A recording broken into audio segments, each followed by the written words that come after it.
What is up? This is JT. I've got the Bauer chipper.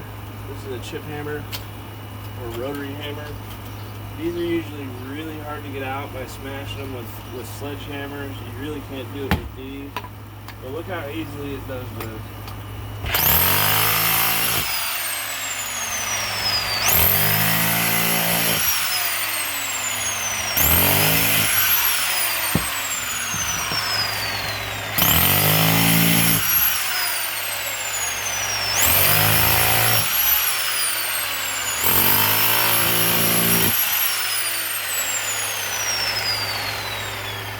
So what usually would take like 10-20 minutes takes me 5 seconds.